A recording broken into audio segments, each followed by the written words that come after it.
Bem, nós iniciamos agora a primeira mesa redonda do FID com o tema Os Desafios para Alimentar 9 bilhões de pessoas em uma economia de baixo carbono. Para coordenar esses trabalhos, eu convido o ex-ministro Roberto Brant, que é consultor da CNA. Por favor, ministro. Bem, para atuar como debatedor, o ex-ministro da Agricultura, Pecuária e Abastecimento, Marcos Vinícius Pratini de Moraes. Doutor Pratini.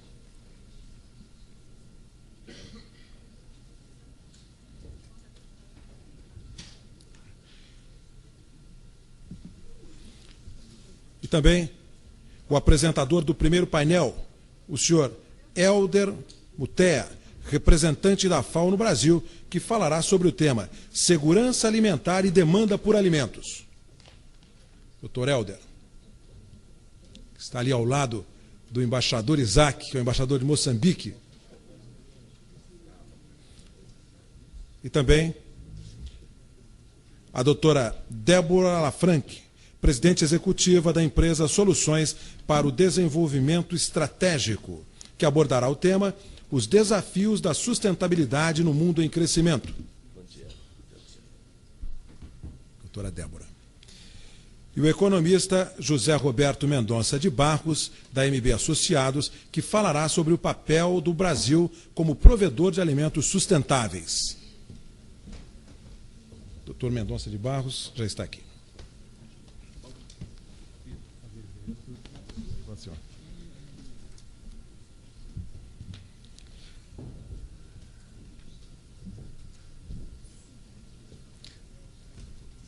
Está composta a mesa. Muito obrigado aos participantes da mesa, muito obrigado aos senhores e às senhoras. Eu passo a palavra imediatamente ao doutor Roberto Brant, que conduzirá os trabalhos dessa mesa. Ministro. Bom dia a todos. Este primeiro painel, reunindo especialistas e autoridades especializadas no trato do problema da alimentação no mundo, vai discutir o grande dilema do mundo contemporâneo. De um lado, nós assistimos com alegria a incorporação de centenas e centenas de milhões de pessoas dos países emergentes aos mercados de consumo, à demanda de alimentos de maior qualidade. Mas, ao mesmo tempo, nós assistimos várias ameaças e pressões sobre os recursos naturais do planeta. Diante desses dois problemas, aliam-se pensamento político que nem sempre se conciliam. Na verdade, o mundo vai resolver esse conflito. E a melhor maneira de resolver esse conflito é deixando de lado as imagens pré-concebidas, os preconceitos de toda a natureza, e nos armarmos da fé que permitiu a humanidade percorrer o caminho que percorreu até hoje. Nós temos de saudar o progresso como uma coisa positiva e não como uma coisa negativa. E temos de saudar a presença do homem na Terra como aquilo que realmente justifica a vida. O planeta sem gente não teria sentido de existir. Então, nós temos de saudar a presença desses novos consumidores com alegria, com energia, com fé, com esperança. E temos, simultaneamente, de conseguir abastecer o mundo que vem por aí, conciliando as exigências da preservação ambiental, sem nos deixarmos envolver por pessimismos catastróficos. O mundo daqui a 30 ou 40 anos, ou seja, o mundo em que os nossos filhos ainda serão pessoas ativas nos mercados, vai receber cerca de 2 milhões de pessoas. Nós teremos um mundo com 9 bilhões de pessoas e certamente consumindo per capita muito mais do que consomem os 7 milhões de habitantes de hoje na Terra. Seremos capazes de resolver esse desafio? Claro que sim, claro que sim. o homem é capaz já demonstrou que é capaz de vencer desafios muito mais graves do que esse. Então, esse painel, esse seminário, é um esforço no sentido de conciliar essas visões, que não são visões antagônicas, são visões que necessariamente devem ser complementares.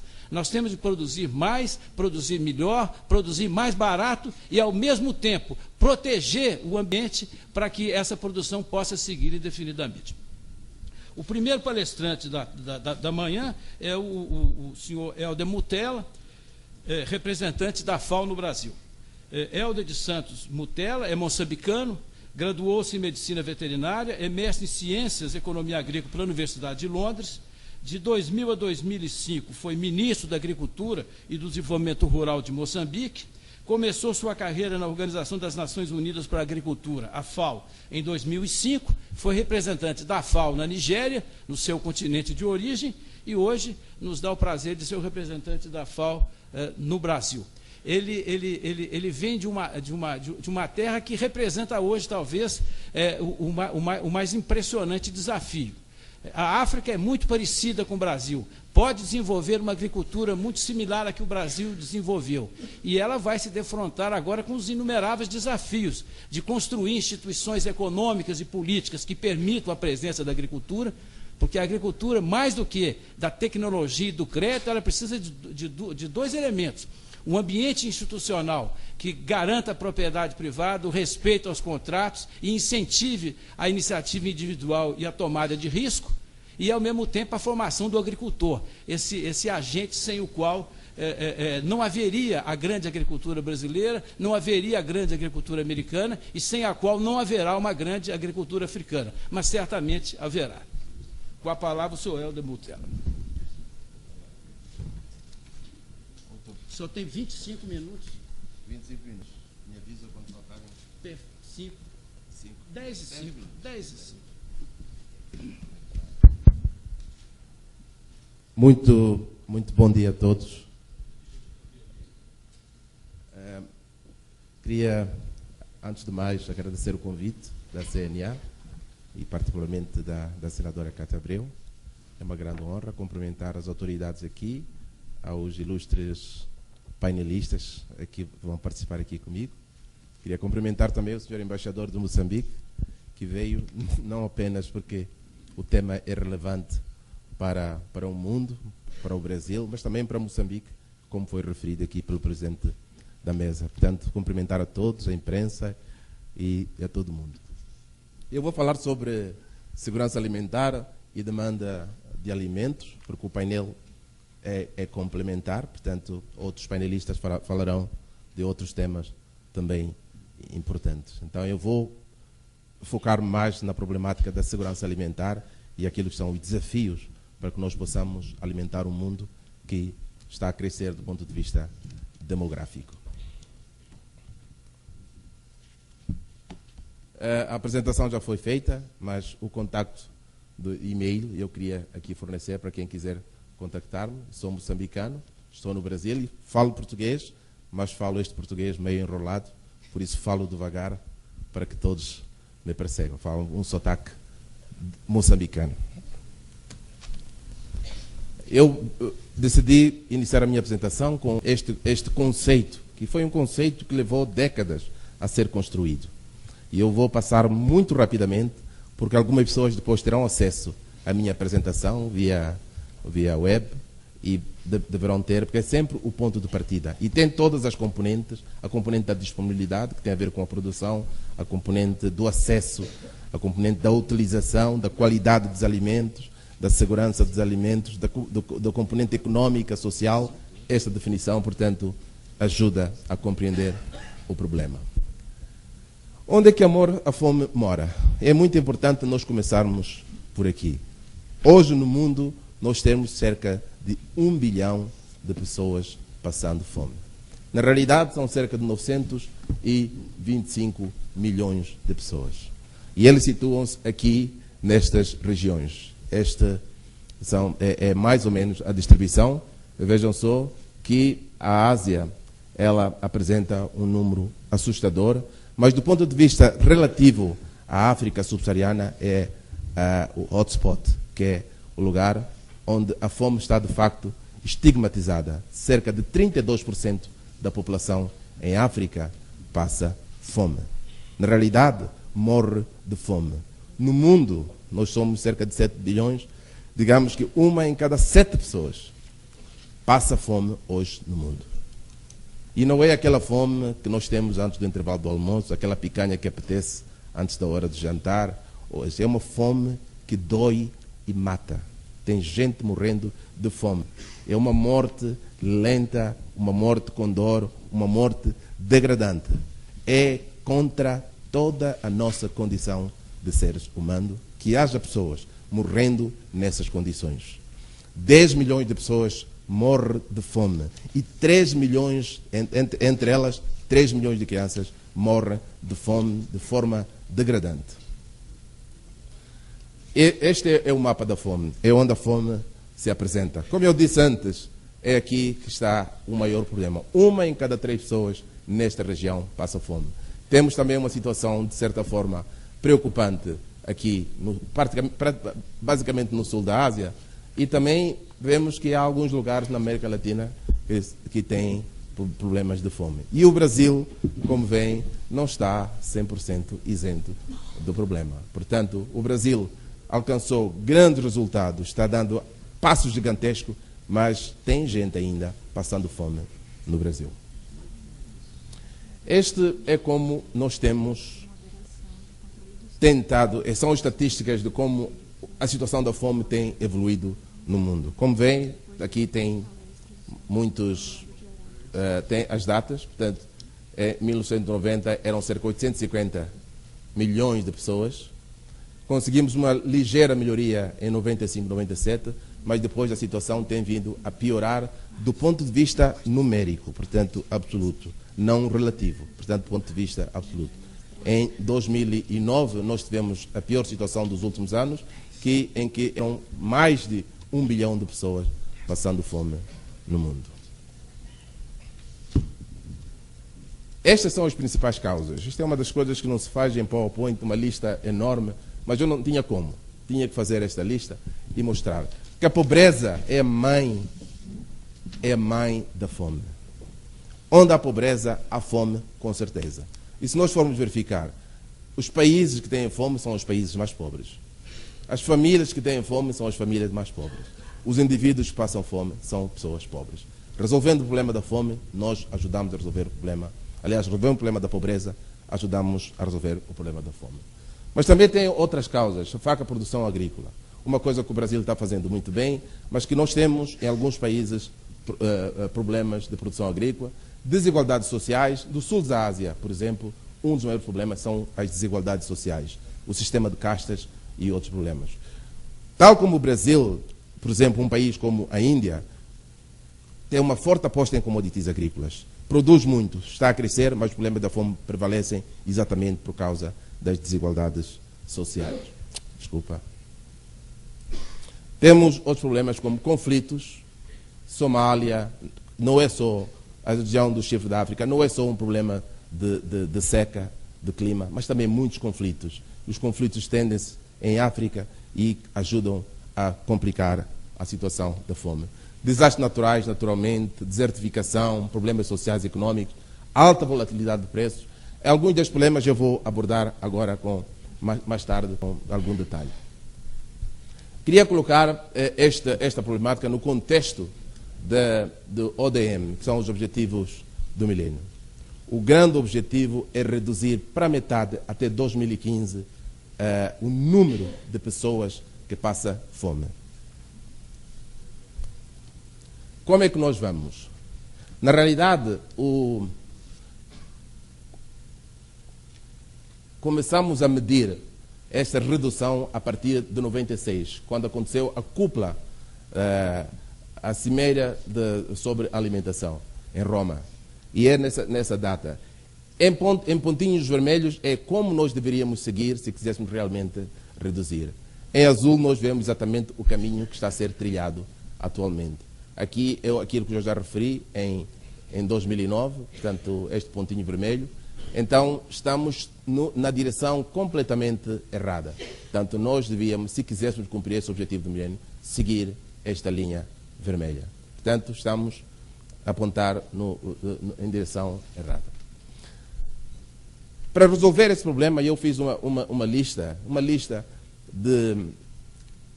que contextualiza o problema. Quais são os desafios que nós temos e fatores complicadores da situação. Aqui é uma lista misturada. Portanto, temos hoje crescimento populacional, demográfico, já foi referido. Em 2050 seremos 9 bilhões. Temos escassez de água, estamos num mundo em que a água vai escasseando, mudanças climáticas, erosão e degradação de solos, alta volatilidade de preços, também um fator que complica, crescimento da demanda, globalização, crescente preço de combustíveis. Vão verificar sempre que nós temos uma crise alimentar, há ao mesmo tempo uma crise no preço dos combustíveis. E também a urbanização. Estamos num mundo que se urbaniza cada vez mais. Em 2050, 70% da população do mundo estará vivendo em cidades. Bom, o Brasil já ultrapassou essa fasquia, grande parte das pessoas vive em ambientes urbanizados já, mas o mundo inteiro está se movimentando por uma maior urbanização. E também as preferências de consumo que se vão alterando. Hoje as pessoas já procuram alimentos proteicos, carne, peixe, procuram diversificar legumes, frutas, portanto, e alimentos processados também. E isso também é um elemento que vai complicar a equação. Aqui uma abordagem mais específica sobre a projeção da população. Como podem reparar aqui, seremos cerca de 9 bilhões em 2050. E nós estamos aqui. Aqui, no marrom, talvez um castanho aqui, nós vemos que são os países desenvolvidos. É a população que mais vai envelhecer. E os países em desenvolvimento é a população que mais se vai multiplicar. Portanto, o número que vai ser adicionado em termos de novos visitantes para o nosso planeta virá dos países em desenvolvimento, que são as populações mais pobres. Portanto, estão ali naquele ciclo vicioso da pobreza e é onde o problema também se pode perpetuar se não forem tomadas algumas medidas. Eu falei da água. Na realidade, a água está escasseada. A água doce. A água que pode ser utilizável pelos seres humanos. 1 bilhão e 200 mil pessoas não têm acesso à água para consumo. 2 bilhões vivem sem saneamento básico. E 70% da água doce utilizada pelos seres humanos vai para a irrigação. Então a agricultura vai sofrer, e porque a água ficará cada vez mais escassa, ela ficará mais cara, o que vai encarecer os alimentos e vai, portanto, provavelmente complicar a situação de segurança alimentar. E prevê-se que em 2050 haverá um aumento de utilização de água para irrigação de 11%. Esta é uma projeção da FAO. Mudanças climáticas é outro fator complicador. É complicador por muitos fatores.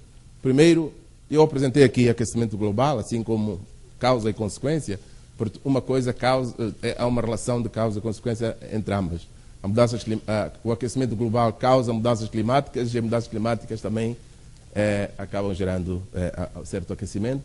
Então temos perda de biodiversidade, é um problema, já foi dito, é um tema que vai ser abordado com algum pormenor. E teremos também problema de aumento de incidência de desastres naturais, que já está ocorrendo, ciclo de chuva alterado. Isto complica principalmente os agricultores mais vulneráveis que estão nas regiões mais pobres, alteração do mapa agrícola e também o ciclo de plantio alterados, o que pode também complicar a vida da agricultura familiar, basicamente. Temos o problema da degradação dos solos. E a degradação dos solos é importante porque, como foi dito, nós temos que aumentar a produção e praticamente utilizar a mesma área que está a ser agriculturada atualmente. E se tivermos solos a serem degradados, isso vai complicar mais a equação. Portanto, mais de 20% de todas as áreas cultivadas e 30% de floresta e 10% de pasto estão em processo de degradação e isto é muito preocupante. Aquilo que eu disse, a alta volatilidade de preços. Quando eu estava na Nigéria, trabalhava na Nigéria como representante da FAO, alguns agricultores perguntaram, mas o senhor está preocupado com a alta de preços? Por quê? Porque isso deve ser bom para os agricultores. E foi importante nós podermos explicar primeiro. A alta de preços normalmente vem acompanhada de um outro fenómeno, que é a volatilidade de preços. A alta de preços pode ser muito boa para o agricultor, mas a volatilidade não é boa. Não ajuda a negociar créditos, não ajuda a estabilizar o setor. E o outro fator é que grande parte dos nossos agricultores, principalmente a pequena agricultura, eles também são consumidores. Portanto, eles compram. Eles podem produzir milho, mas têm que comprar depois o arroz, têm que comprar o óleo, têm que comprar tudo. E aí, no final da equação, eles acabam sofrendo. E é por isso, foi por causa desse fenómeno, que em 2009 a situação de insegurança alimentar piorou, por causa da crise.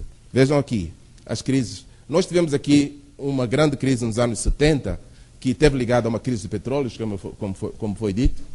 E depois voltamos a ter um problema aqui nos anos 90, portanto, este pico aqui de crise, índice de preços, e a mais recente foi em 2008. E esta crise é que complicou a situação de segurança alimentar e foi aí que nós ultrapassamos a fasquia dos 9 bilhões.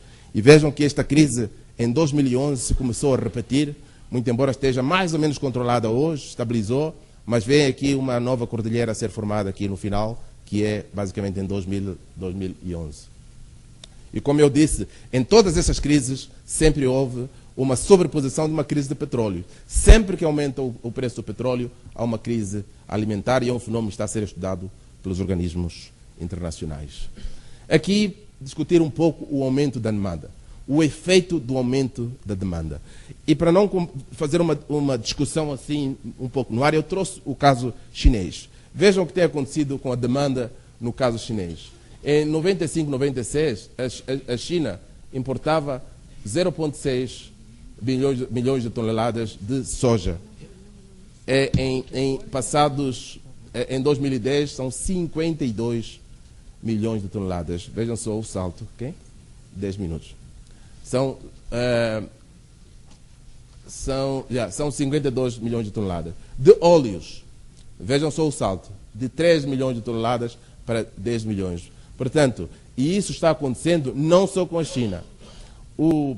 Os países, principalmente os países do BRICS, os países em desenvolvimento, alguns, os emergentes, como o Brasil, a Índia, a China, estão aumentando a demanda. E a China está importando muitos cereais, muitos grãos, e então isso pode complicar o mercado mundial. Temos que andar mais depressa.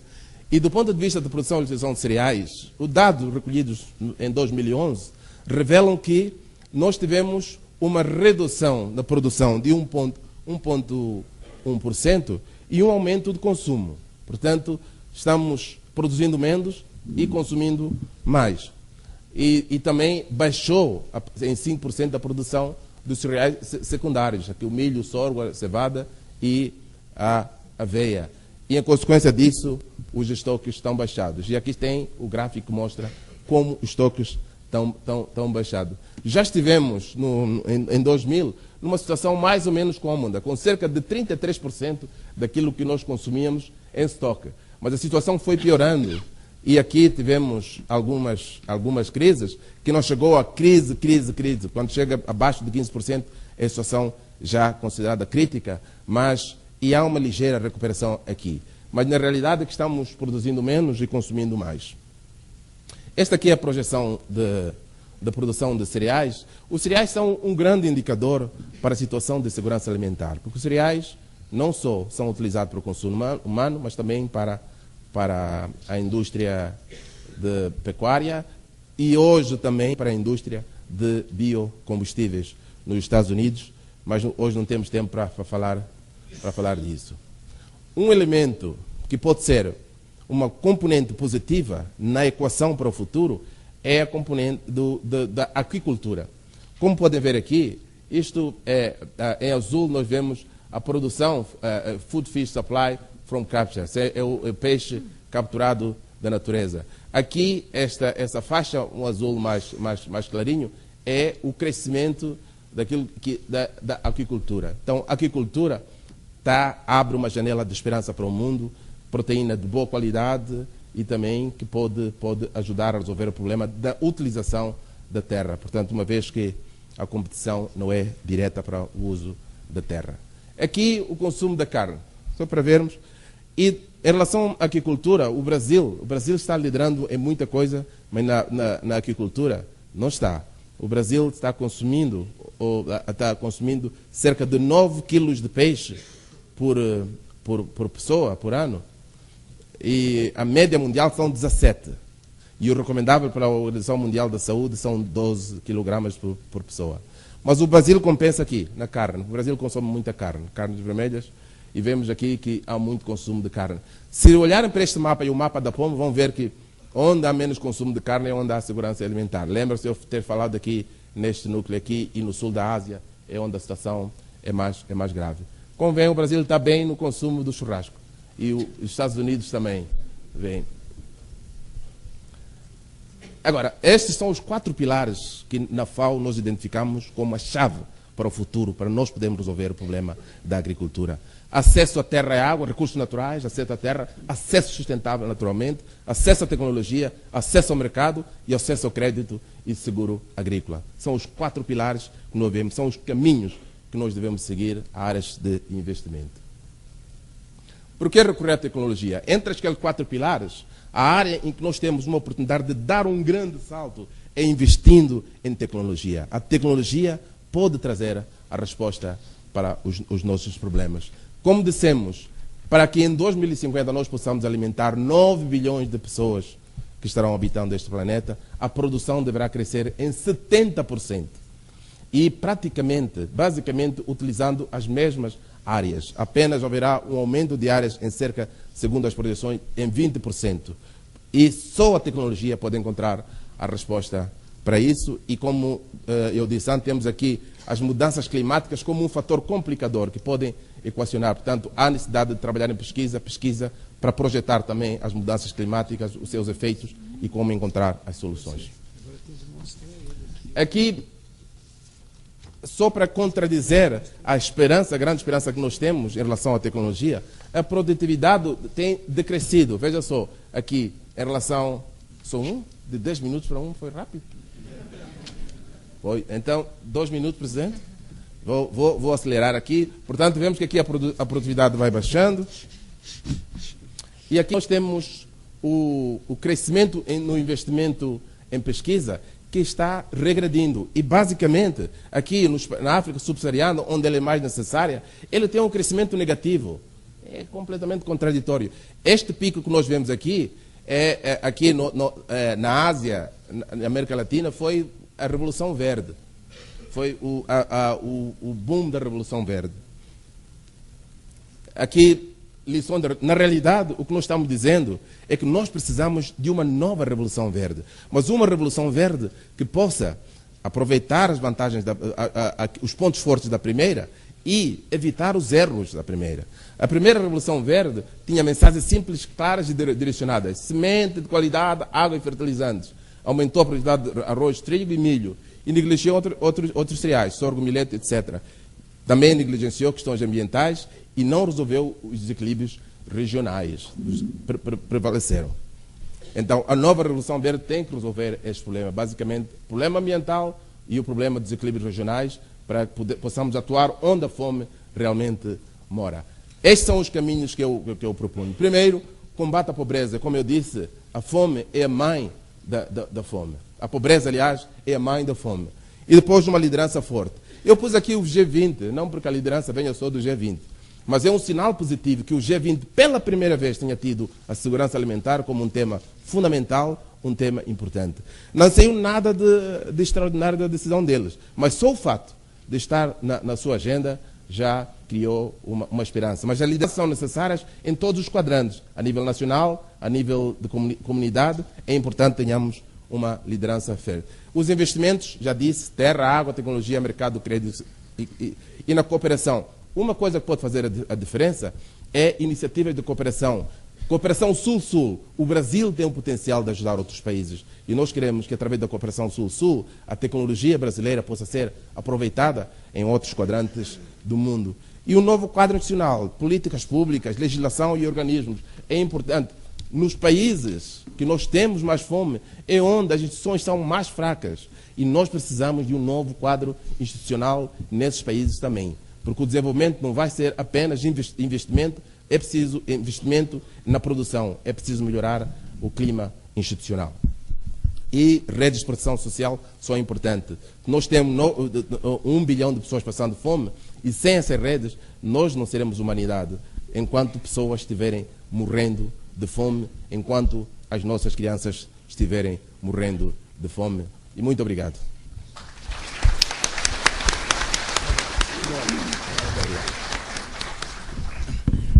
Presidente, muito obrigado. O tempo correu depressa.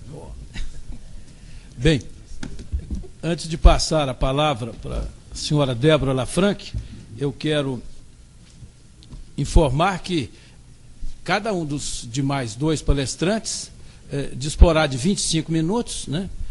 E, em seguida, o ministro Pratini de Moraes terá 10 minutos para fazer um comentário geral sobre as apresentações. E, em seguida, nós teremos 20 minutos de tempo para perguntas do auditório. Com essa finalidade, quem desejasse fazer alguma indagação, apresente por escrito o seu questionamento às nossas recepcionistas. Nós teremos, depois das exposições, 20 minutos para atender a esses questionamentos. Eu agora passo a palavra à senhora Débora Lafranc. Ela é presidente executiva da empresa Soluções para o Desenvolvimento Estratégico, que já captou mais de 2 bilhões de dólares em investimentos de fundos bottom line, de parceiros, e gerencia 167 milhões de dólares do Fundo Nacional de Novos Mercados. Ela também foi fundadora e presidente do Fundo de Comunidades Sustentáveis, um fundo sem fins lucrativos, proveniente de fundos que investem em finanças e microempreendimentos ambientalmente sustentáveis. Foi assistente do desenvolvimento econômico do vice-prefeito de Los Angeles e tem mestrado em políticas públicas pela Georgetown University e o MBA na Universidade de Califórnia, Los Angeles. Com a palavra, a senhora Débora Lafranc.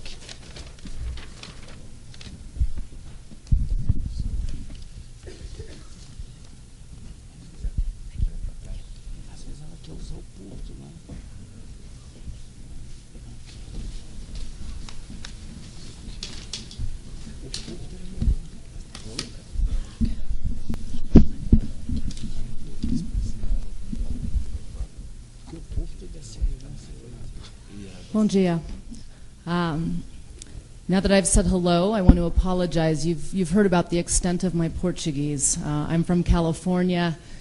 We learned Spanish, so my apologies on any mispronunciations. I promise to learn more Portuguese before I leave Brazil. Thank you, CNA, for inviting me. I hope that what I have to bring forth is informative. I'm going to focus much more on financing sustainable agricultural development, some of the innovations that have been in the marketplace for the past 5 to 10 years and that are really accelerating, that can provide access to capital for smallholders, small and medium enterprises, as well as large agriculture. So the question we have in front of us is, how do we feed 9 billion people by 2050, which is what the projections currently are? That's more than a third more population than what we have today. In addition, not only is it a third more population, but as we see the population numbers moving out of poverty, we have a population that's increasingly demanding different types of foods, more meat in their diet, more intensive uses of our natural resources. So how do we deal with these?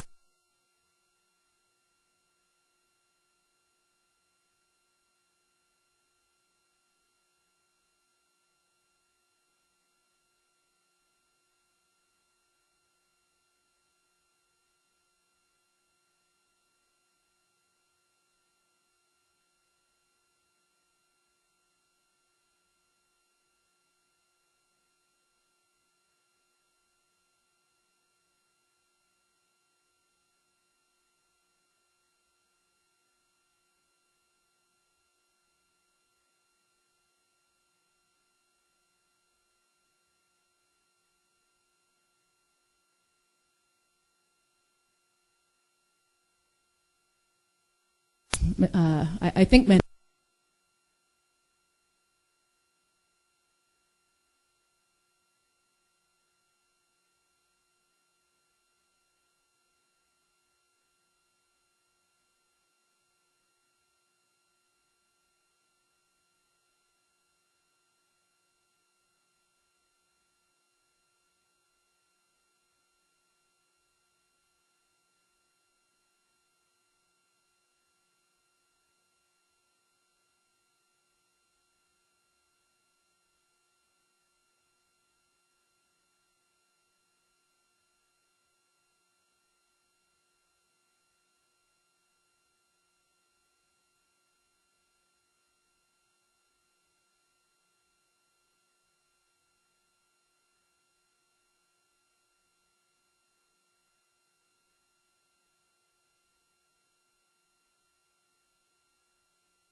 shown just in the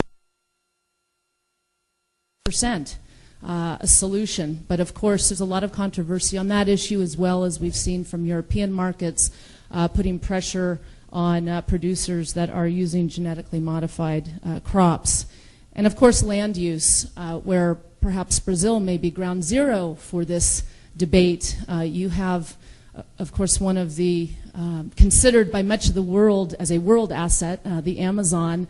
Of course, it's your asset, but the world watches, and that does put you in a unique position that many other countries have not found themselves in, where you have an asset that many would like to see preserved, but of course your production and your sustainability practices are much more under the microscope, so to speak, than other countries. Again, I'm not going to go into I just wanted to touch on those challenges. What I really want to focus on is some of the solutions for feeding 9 billion people. I'm going to focus on them at a high level.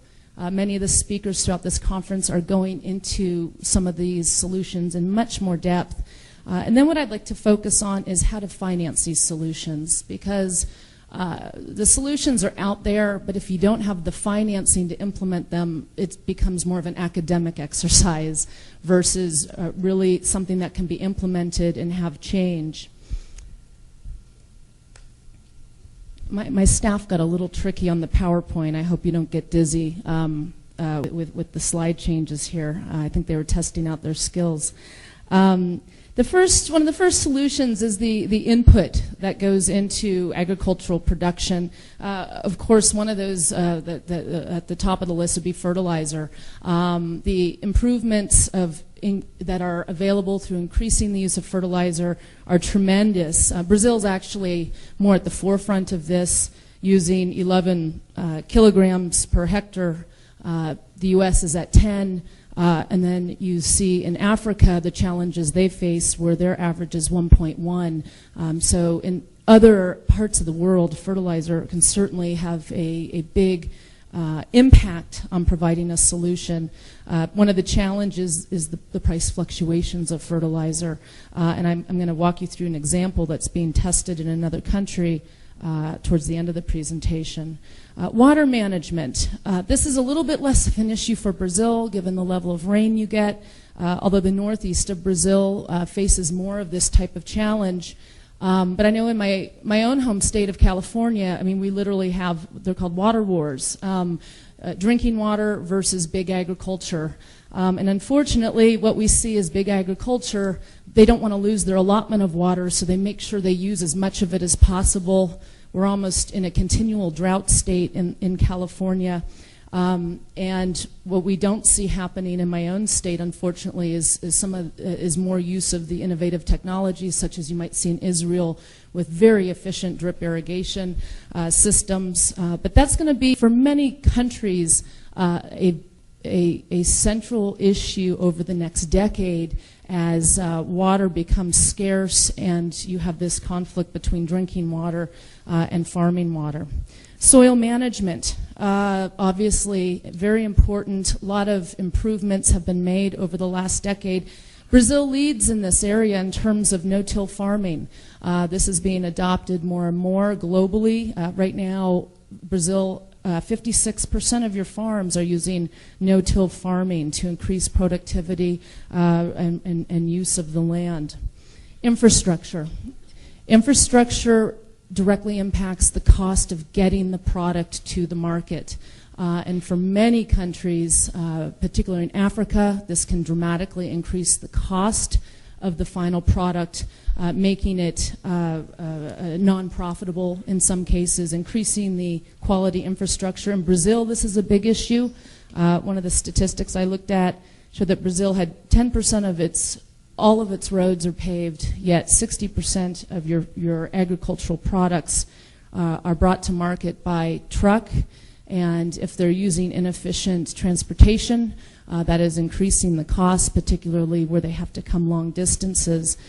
This is one of the more costly solutions because it definitely requires government at the national level as well as down to the state and local levels to do public-private partnerships.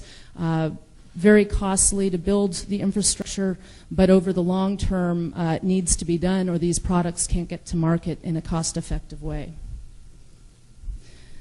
Accessing technical training. The innovations in this area have been tremendous over the past 10 years. I'm going to show you a few examples, but really for small and medium enterprises as well as smallholders, this is really critical. Large ag has access to the newest innovations around the globe. They've got the staff and employees that have these skills, but you're increasingly seeing government, NGOs, and funds, investment funds, providing not just the financing, but also the capacity building, the technical assistance. Also, the internet has made information more accessible to smaller agricultural firms, and of course, forums like this that are used to disseminate best practices not only within Brazil, but globally. Technology, leveraging technology. This is an area where using GPS, satellite communications is increasing.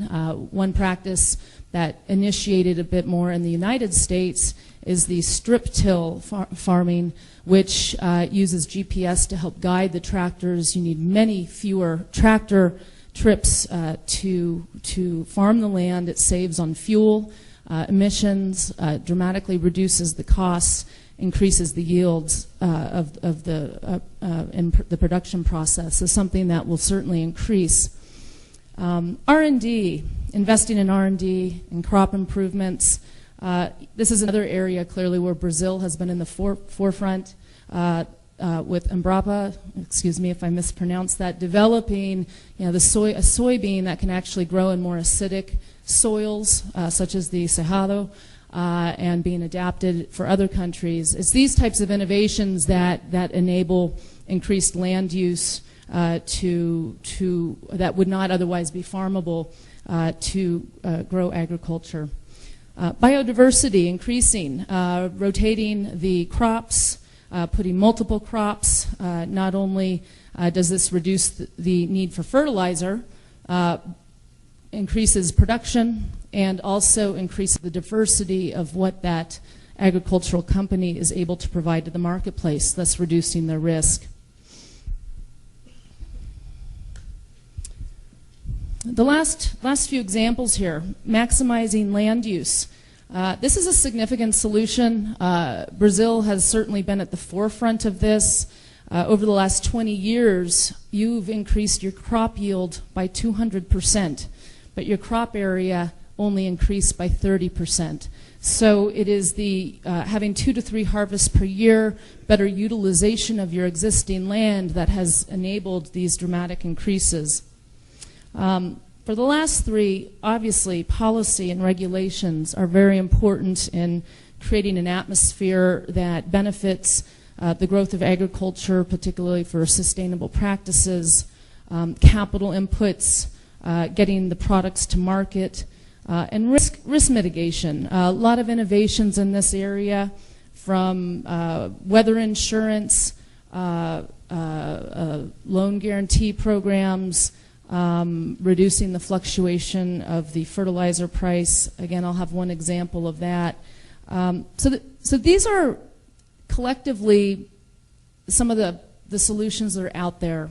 Again, at a very high level, and there are many. I couldn't hit on everything within each of the categories, but these are part of the solution. But they're also not free. They come at an expense in time for the firms to learn these new technologies and new practices, and an expense in terms of capital. Some of these are much more capital intensive.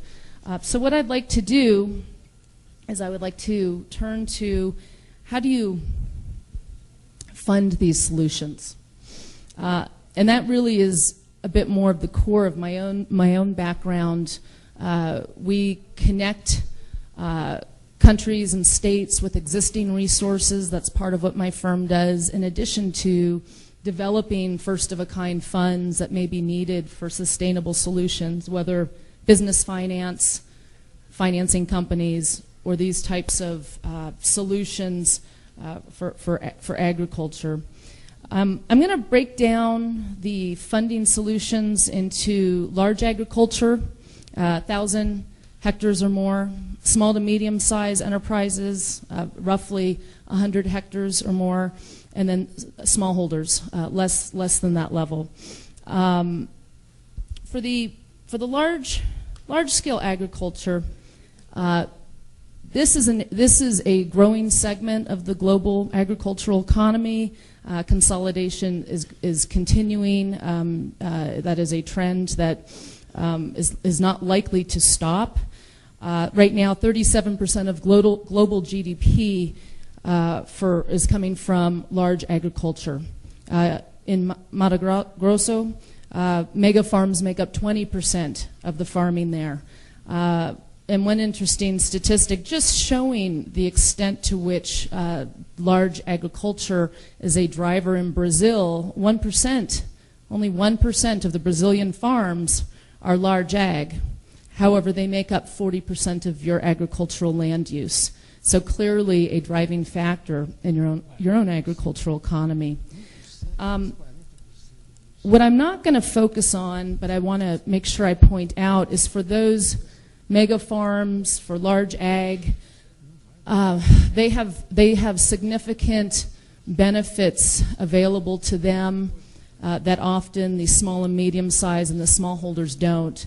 Obviously, those benefits, they're able to access innovation, technology, skilled workers, and capital much easier. They don't need specialized funds to train them.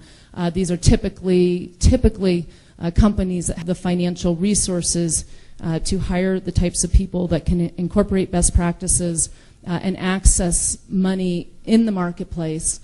More and more you're seeing companies raise money through initial public offerings, IPOs, being listed on the stock market. There are, the growth of ETFs has been tremendous over the past few years. So even retail buyers of mutual funds and stock market products can invest in large agricultural companies.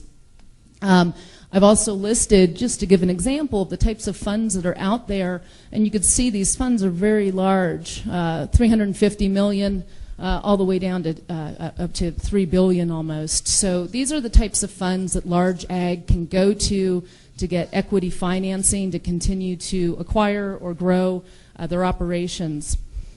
What I want to focus on is, well, actually, excuse me, before I go into some of the more sustainable focused funds, one of the big issues that I just simply want to bring up is the concern of large ag. It's being seen around the globe, but it's the continued acquisition of large tracts of land. Thank you. Even here in Brazil, you've had your law implemented in 2010 dealing with foreign ownership. This was, as another example, in Madagascar, just recently. They had a dramatic sort of backlash against foreign investors where Daewoo purchased a 99-year lease from the government of Madagascar to grow rice, and this was literally half of the arable land of the country. The people in the country, when they learned about this, it literally caused an overthrow of the government because they were worried about their own food security. Are we going to be able to grow food to feed our own people now that we've sold half of our arable land to another country? So, you know, we've seen governments fall because of some of these situations. I'm going to give you two large ag sustainable funds that exist that are currently out in the marketplace. One was started by George Soros in 2002. It's got mainly pension funds, foreign investors. It is investing in Brazil. They have a strategy of acquiring farms that have not implemented best practices, have a lot of room for improvement, and perhaps the existing owners and management do not have the financial wherewithal to implement these measures. So they come in, they take an ownership stake of the company, they put in place an environmental plan, sustainable production to increase the productivity of those farms in an environmentally sustainable way. Currently, they own 38 farms, and they recently had an IPO, so it is publicly traded. Another example is a fund, the Sustainable Agriculture Fund in Australia. Very similar. They come in, find farms that are inefficient, not using best practices. They use their capital. This is an Australian fund, so they focus on Australian agriculture.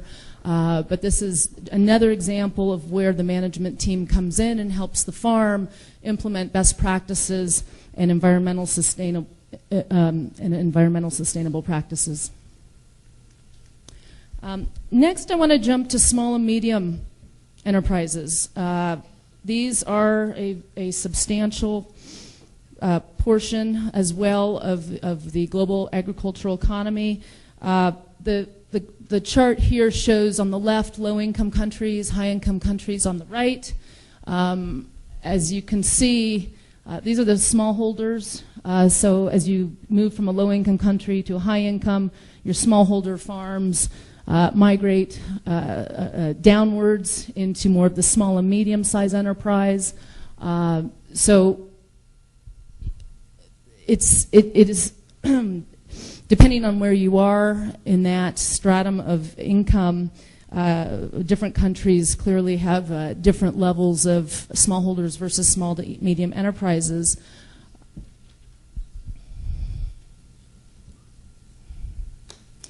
I wanted to touch on cooperatives because cooperatives are serving that strata, and Brazil clearly has significant participation in cooperatives. These are just some of the statistics: 1,600 members, almost 1 million. The employees, the participation in the agricultural GDP of sort of these small to medium enterprises, 37%. So a significant portion of the production in Brazil is coming from the small to medium enterprises with exports of almost $4 billion.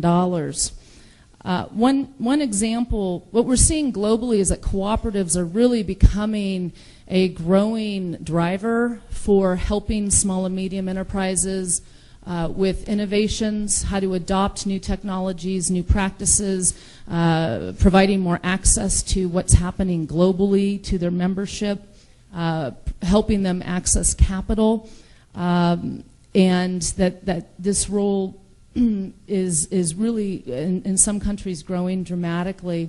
One example that is working closely with cooperatives and the small to medium enterprises is the Rabobank Sustainable Agricultural Guarantee Fund, and this is a fund that currently is not active in Brazil. It's active in Peru, Nicaragua, Honduras, India, and Mozambique. And those were the prototype countries that this model was tested. And what Rabobank does is they come in and their goal is to help the banks become better acquainted with and more comfortable with providing debt to small farms. So what Rabobank has done, they've worked with the Dutch government that provided the seed capital.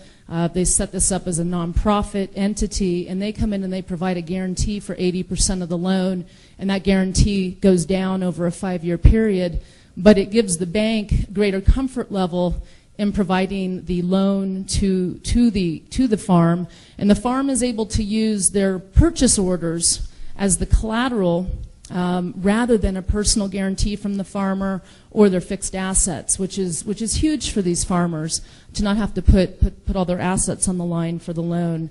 Right now they've actually used up all the initial capital. They're expanding the fund with more investors right now, and they're also looking at expanding the number of countries that they're working with. So again, this is one of those opportunities that this model has now been tested and is working and could present an opportunity for Brazil to work with Rabobank to expand what they're doing. And just one example, for instance, Tabasco. I eat a lot of Tabasco hot sauce in the States. It's everywhere. The interesting thing is the peppers that are grown, they have found that very, very small farms, smallholders, are most effective at growing these peppers rather than big farms.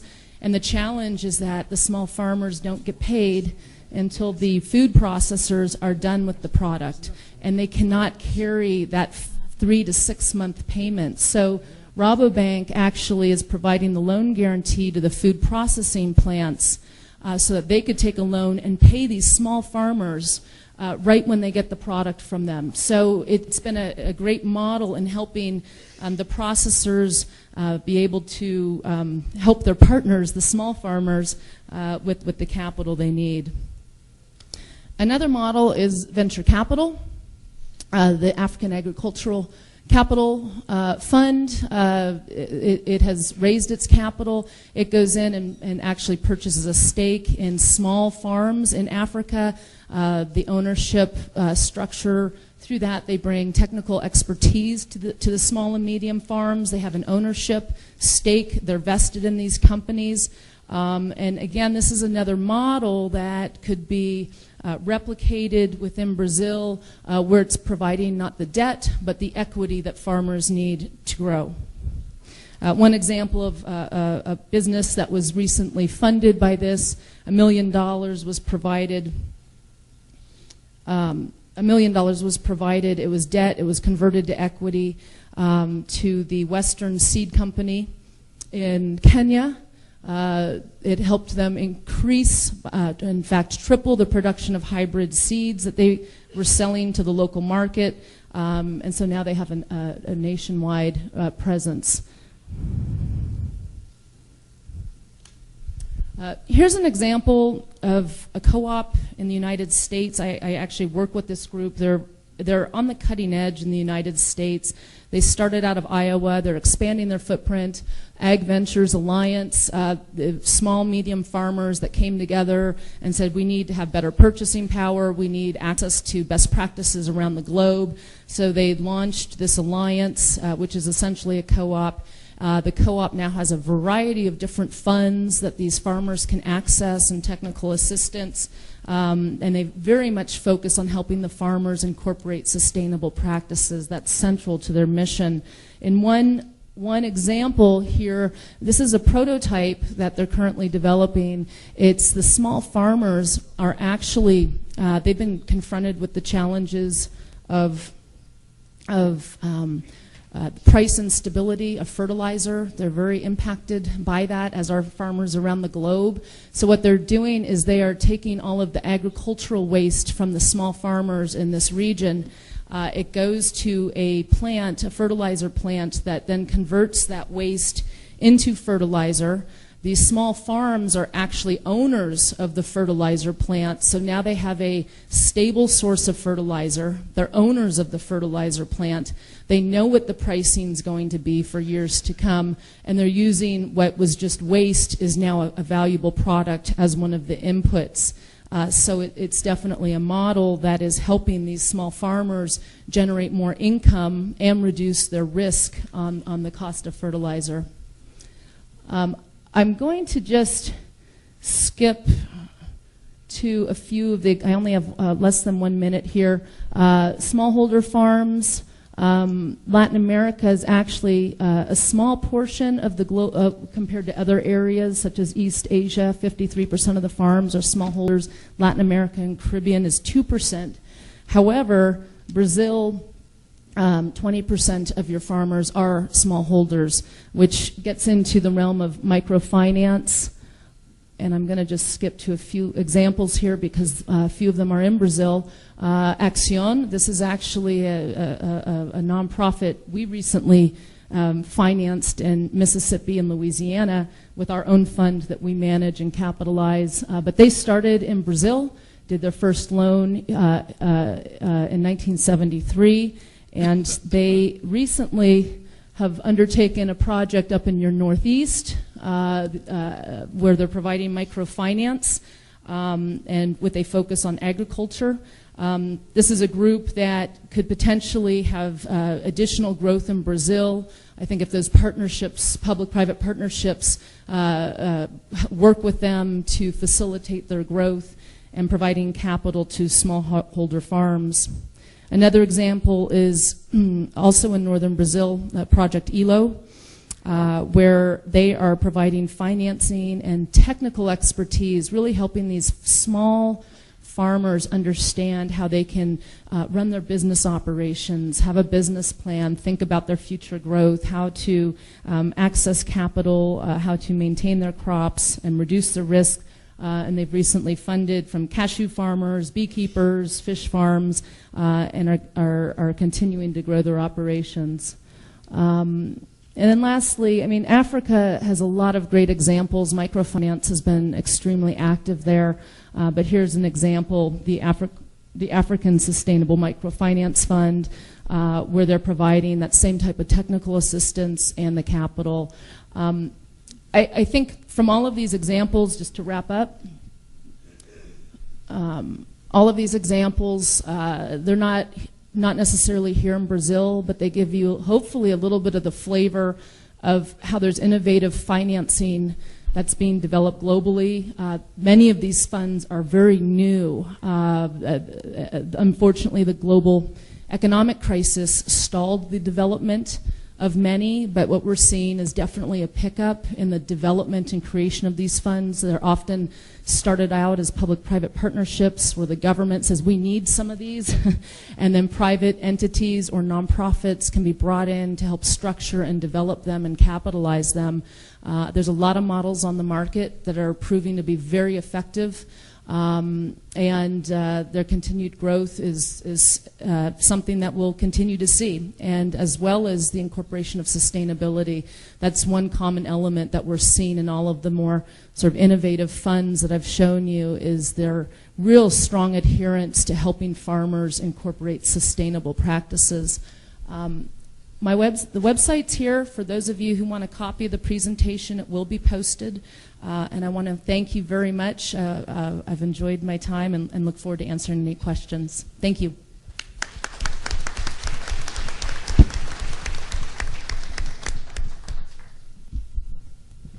Muito obrigado.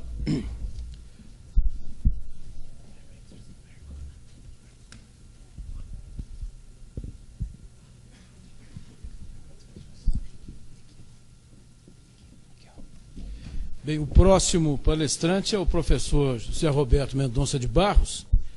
Ele é economista com doutorado pela Universidade de São Paulo e pós-doutorado pelo Centro de Crescimento Econômico da Universidade de Yale. Ele atualmente é membro do Conselho de Administração do Banco Santander, da BMF Banespa e da Tecnisa. É membro do Conselho Consultivo do Grupo Estado de São Paulo e da FEBRABAN. Ele desenvolveu e estruturou o projeto do novo mercado da Banespa. E de 2001 a 2005 ele foi membro do Comitê Estratégico da Companhia Vale do Rio Doce. E no primeiro governo Fernando Henrique ele foi secretário de Política Econômica, exatamente no período em que foram feitas as grandes reformas constitucionais que deram a atual feição modernizadora à economia brasileira. Muito bem, bom dia a todos. prazer enorme estar aqui com vocês hoje. Eu queria colocar para vocês 4 pontos mais importantes, o primeiro dos quais o Helder já fez a gentileza de colocar alguns elementos, portanto, em prol do tempo, vou passar rápido. Mas o primeiro ponto é que nós estamos passando e continuaremos passando, na nossa percepção, por uma forte elevação da demanda internacional por alimentos. As causas, o Helder já colocou aqui, né, tem a ver muito não só com o crescimento da população, mas também com um crescimento forte da população urbana, o que eleva mais do que proporcionalmente, portanto, a demanda de alimentos. Segundo lugar, o fenômeno novo, e é por isso que os preços internacionais de produtos agrícolas se mantêm elevados, é a entrada de milhões de novos consumidores nos países emergentes, né, ao lado desse fenômeno de manutenção de índices de fome relativamente elevados, há, simultaneamente nos países emergentes, um aumento significativo por causa do aumento de renda do consumo de alimentos. O que significa, esse gráfico aqui é da FAO, não é novo, né, que nós temos no mundo, simultaneamente, na escala, um aumento significativo, dependendo de países nós estamos falando, na escala e na complexidade da demanda de alimentos, né? O mapa da fome incluiria a sobrevivência, os países, especialmente China e Índia, começam a crescer para faixas intermediárias de renda, o que significa aumentar a demanda e diversificar, em termos de volume, e diversificar os produtos, né? Nos países já mais de renda mais alta, especialmente Europa Oriental e um pouco da América Latina, a urbanização já leva a um crescimento significativo dos alimentos de conveniência, dos snacks, traz junto o problema de sobrepeso, né, que virou um problema de saúde realmente maior. E nos países de renda bem mais elevadas, a mudança em partes da qualidade de vida leva a demanda crescente de alimentos funcionais. Se pegar uma companhia como a Nestlé, por exemplo, né, a sua fronteira de crescimento hoje é esta combinação, essa interface entre a indústria farmacêutica e a indústria alimentar na produção dos alimentos funcionais. O que significa que, tudo mais constante, a sofisticação na demanda de produtos agrícolas tende a aumentar. Aí eu trouxe aqui um gráfico que provavelmente vocês já conhecem, só para lembrar que essa diversificação nos níveis de renda intermediário produz, entre outras coisas, mas de forma significativa, um aumento do consumo de proteína animal. Ao lado disso, o fenômeno novo, que todo mundo conhece, né, que já foi mencionado aqui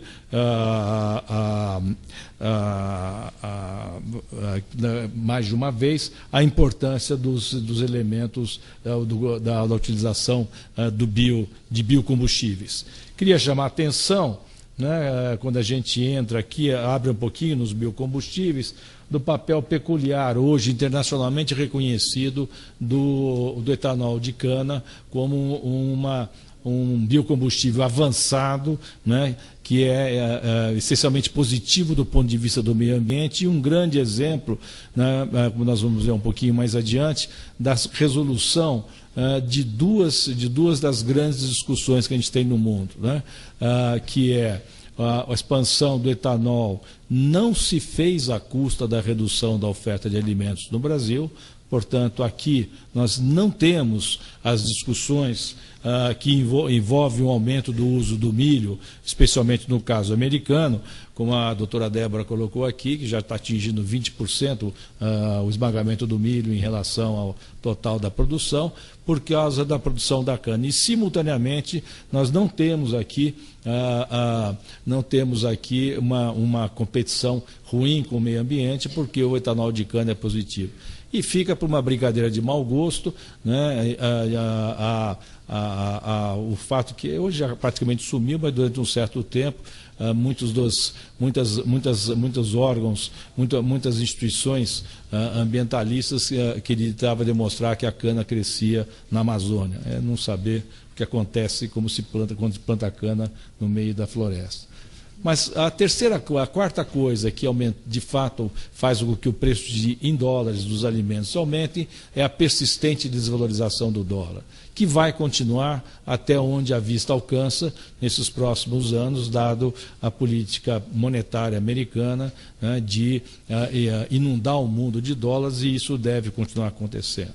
Finalmente, a última razão de você ter uma sustentação crescente nos preços agrícolas é a crescente participação dos fundos nos mercados futuros da agricultura, de produtos agrícolas, objeto de grandes controvérsias, mas que do nosso ponto de vista aqui eu queria registrar apenas 3 coisas. Primeiro, né, no período mais recente, a posição mais comum desses fundos foi na ponta longa comprada.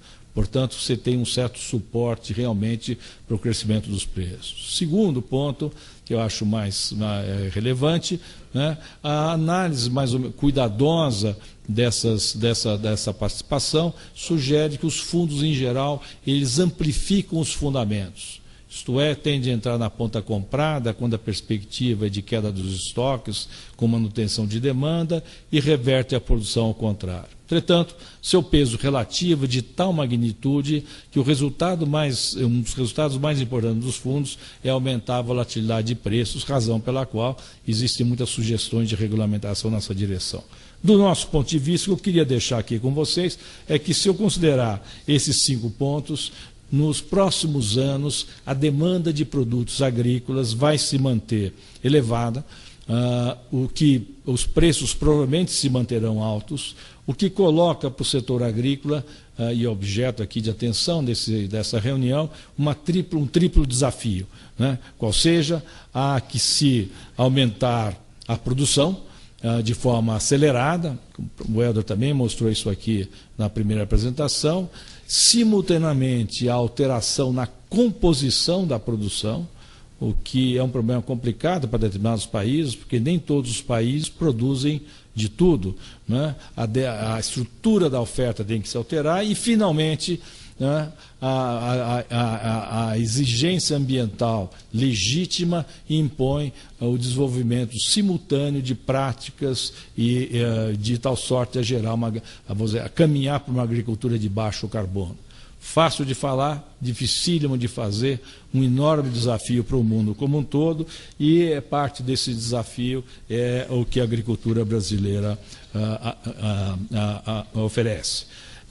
A gente poderia falar muitas coisas aqui a propósito da agricultura brasileira, mas na própria abertura a senadora Cátia Abreu mencionou, e é verdade, o Brasil é o melhor exemplo de vencer o desafio de ter uma agricultura grande, diversificada, tropical, produtiva e que não agride o meio ambiente no seu conjunto. Parte disso decorre de condições naturais, né, uma farta oferta de terra e de mão de obra, mas a maior parte, como ocorre nas vantagens comparativas dos países, a maior parte da vantagem comparativa foi construída por nós mesmos. Um pedaço importante disso é num país de farta escassez de formação de mão de obra adequada em termos relativos. Ainda que falte gente também na agricultura, eu menciono isso no minuto, mas o setor agrícola foi aquele relativamente, a meu juízo, mais capaz de prover a mão de obra, a qualificação da mão de obra nos diversos níveis, inclusive nos níveis intermediários e mais sofisticados, associados a uma capacidade empreendedora absolutamente testada nesse conjunto. Terceiro ponto, talvez o mais conhecido de todos, é o desenvolvimento de um pacote tecnológico, né, bem sucedido, que permitiu tropicalizar a agricultura, isto é, ela saiu das regiões temperadas e foi subindo em direção às regiões mais quentes.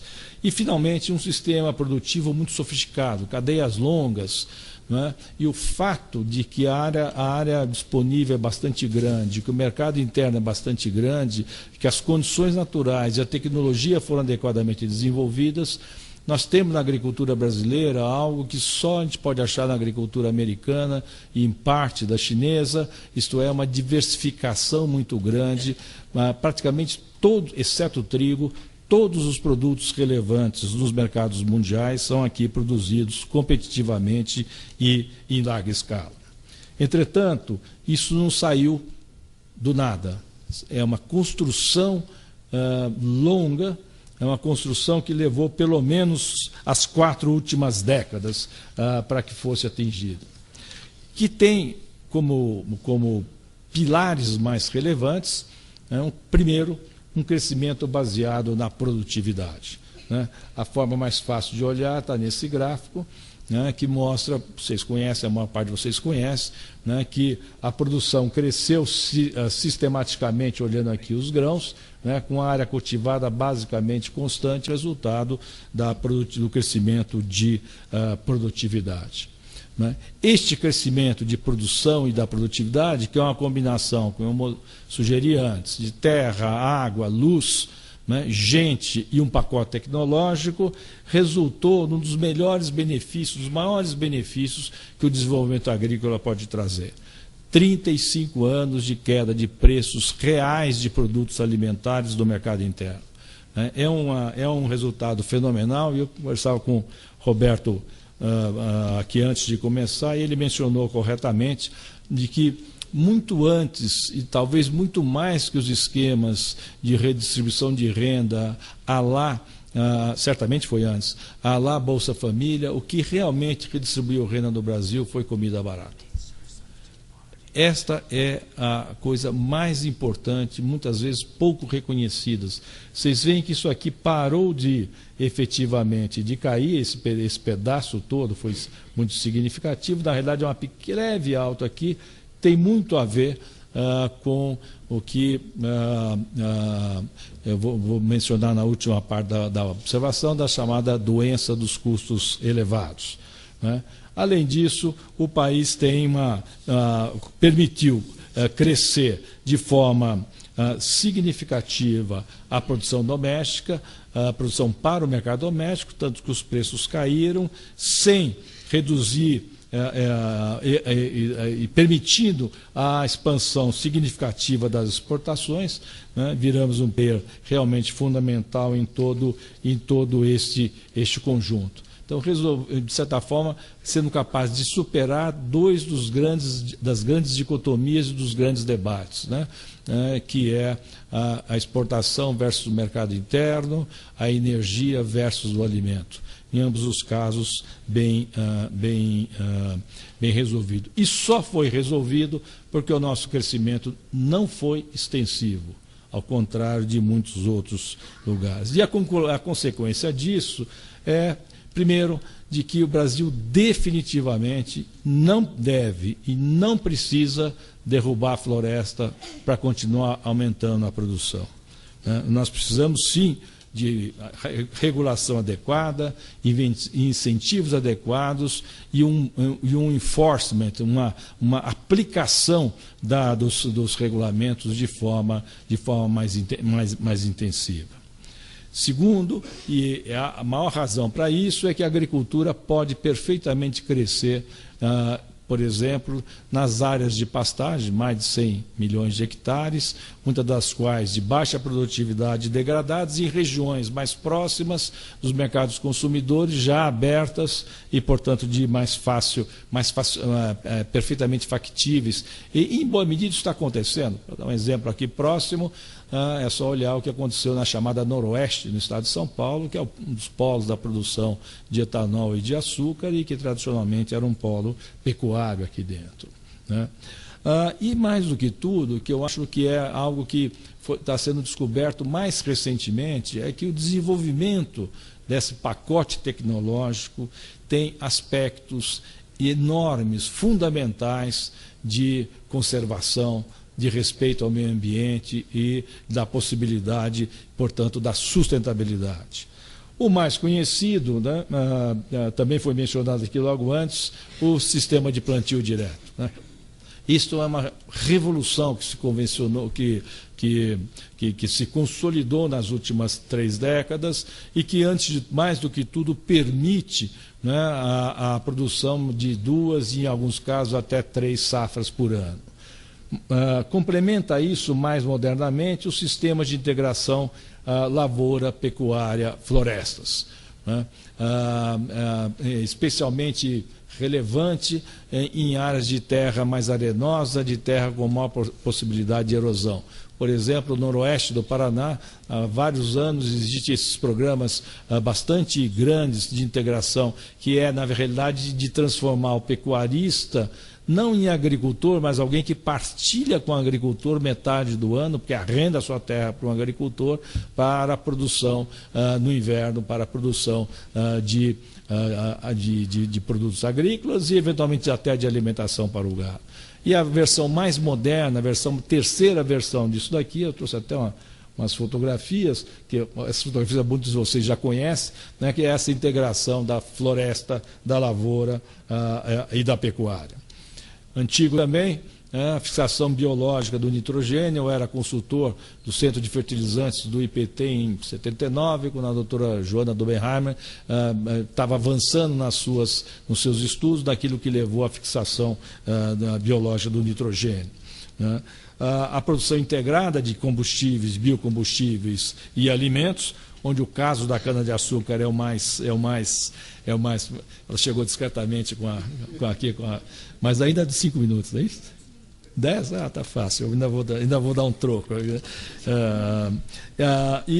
Que eu já mostro num instante, o balanço, com balanço energético positivo, e mais recentemente o encaminhamento e a generalização da solução do tratamento de dejetos, da criação intensiva de pequenos animais, com os biodigestores, a produção de biofertilizantes e a utilização do gás metano e dos gases provenientes da decomposição para a produção de energia elétrica.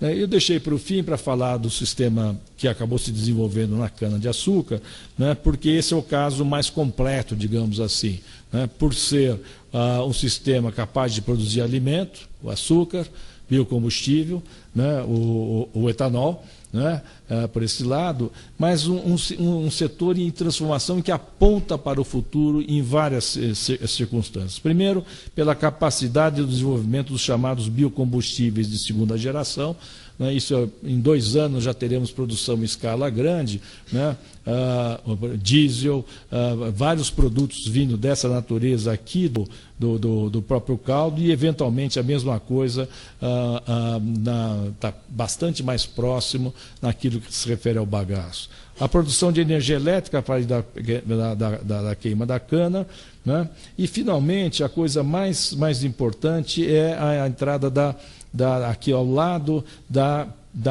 de uma alcoolquímica cada vez com mais possibilidades na produção de bioplásticos. Portanto, nós estamos falando aqui, né, de a junção em larga escala de alimentos, biocombustíveis sustentáveis, amigáveis ao meio ambiente, e uma tecnologia cada vez mais promissora de redução do consumo de carbono através dos bioplásticos e não dos plásticos derivados diretamente do petróleo.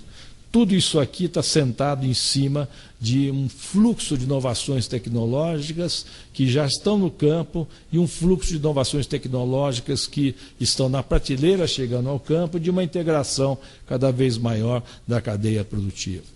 Olhado por esse lado, o agronegócio brasileiro, de fato, vem enfrentando com galhardia e com bons resultados esse desafio de conseguir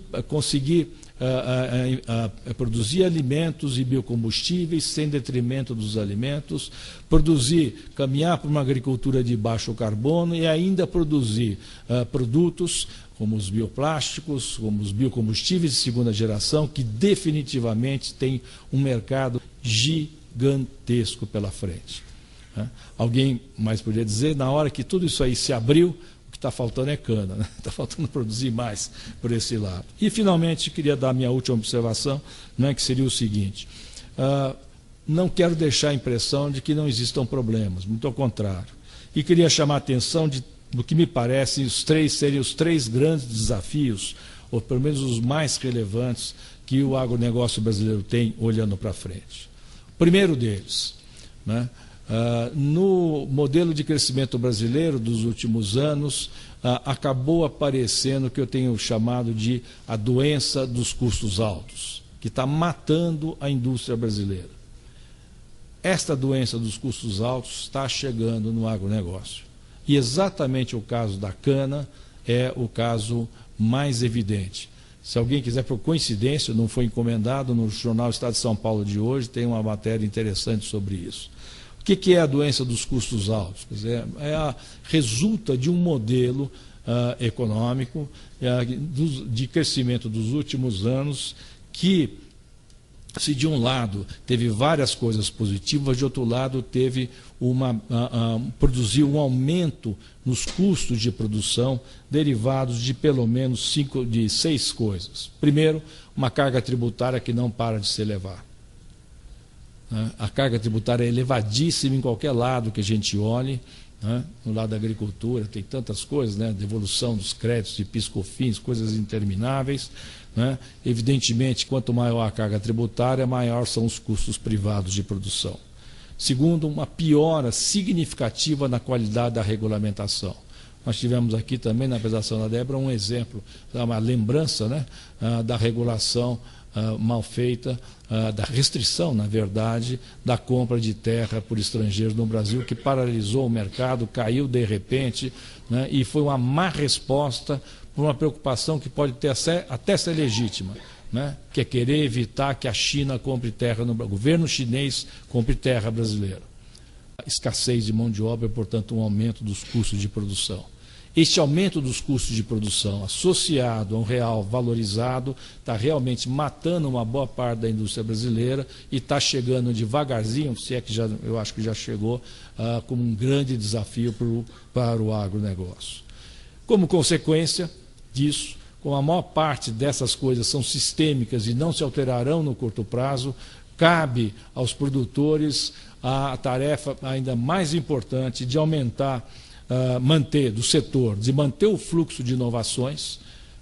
Não é uma tarefa simples, mas é fundamental manter o fluxo de inovações, de tal sorte a elevar a eficiência microeconômica. Você não pode lidar muito da porteira para fora, você tem que ser o melhor possível da porteira para dentro. Então, a agricultura de precisão, a adequada utilização da água e todas as técnicas que efetivamente reduzam custos são indispensáveis, incluindo as práticas de baixo carbono.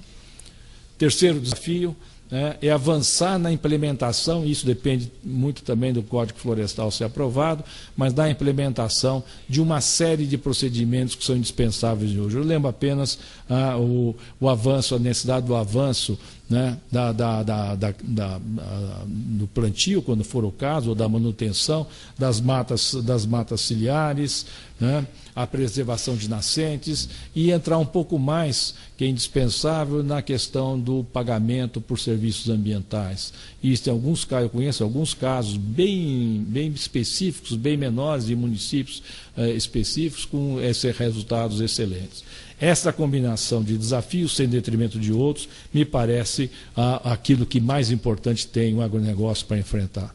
Não sou pessimista, né? Nós, se olharmos para trás, os desafios que foram enfrentados nos últimos 40 anos foram tão grandes ou maiores do que esse. Mas é importante que a gente tenha clareza da natureza desses desafios.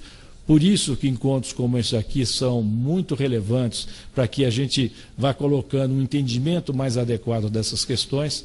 Por isso também que eu tenho o maior prazer de estar aqui com vocês hoje. Queria agradecer mais uma vez o convite e dizer a minha satisfação de partilhar. Se conseguirmos responder as perguntas, também vou ficar feliz. Obrigado, gente.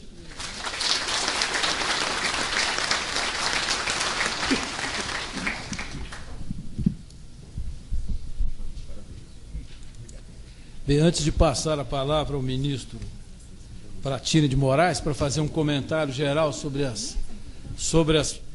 as palestras, eu quero lembrar mais uma vez que em seguida a esses comentários nós teremos 20 minutos disponíveis para que os panelistas respondam a perguntas da plateia. Até agora estamos em falta de perguntas, só uma chegou aqui e não é de um brasileiro. Os brasileiros estão tímidos e silenciosos.